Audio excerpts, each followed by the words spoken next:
مرکل شیخ سردار ولی چې ټوله دنیا پریشانه دار سترګې له اوښکه روانه چې نن په پاکستان کې خلک پریشانه په افغانستان کې خلک پریشانه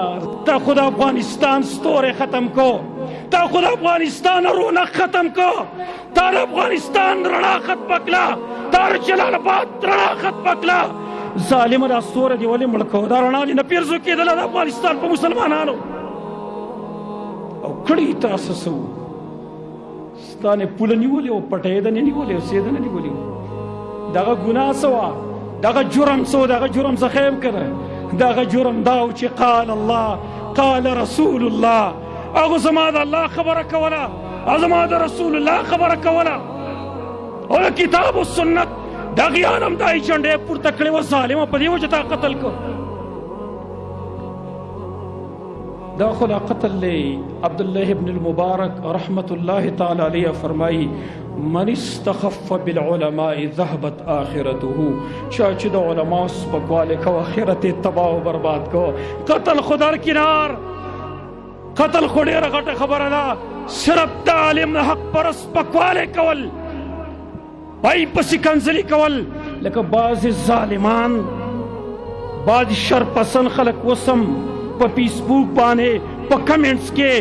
په شیخ رحمه الله پسې کنځلې وسم لیکي ای ظالمانو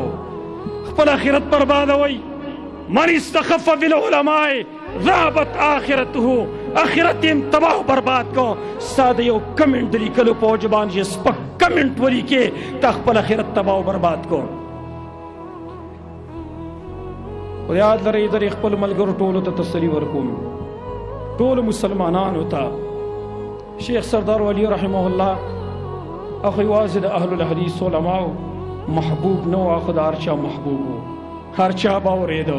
دغه سیرت دغه درسونه به هر چا اورېدل خو زه به دا ویم تسلي به درکړم دا نوې خبره نه ده دا زړه خبره ده موږ په خپلو سترګو ولیدل موږ به ویل تاریخ په چې کله موږ کوت موږ به ویل چې عمر ابن الخطاب رضی الله عنه شهید محراب دا څنګه بی ګناه ته شهید تللی شو په مدینه منوره کې هغه شهید کیږي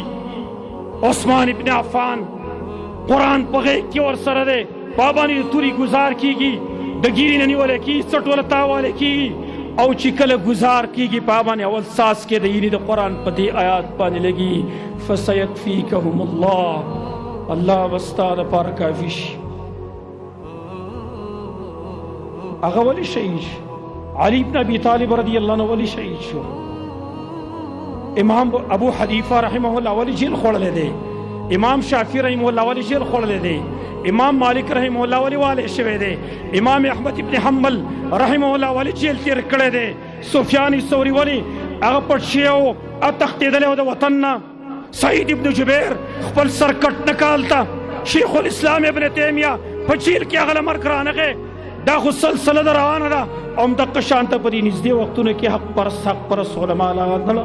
موږ ته پته ولګېدل چې او داسې خلک شته په دې عالم کې داسې بدبخته سنګدله خلک شته دی چې هغه حق پرست علما وجني دا سلسله ده روانه ده زموږ دا ایمان دی زموږ دا عقیده ده شیخ سردار ولی رحمه الله هغه له الله دغه ټیم لیکلی او دا نه مخکې کېده نه وروسته کېده خو دې ظالم خپل آخرت تباه کو نور هغه له خو الله مرد شهادت ورکړي انشاء الله تعالی الله دې په شهداو کې حساب کړي او زه وایم داسې مرخوار چاله پکار دی دغه ظالم ته زه حیران یم ته به مړ شي سبا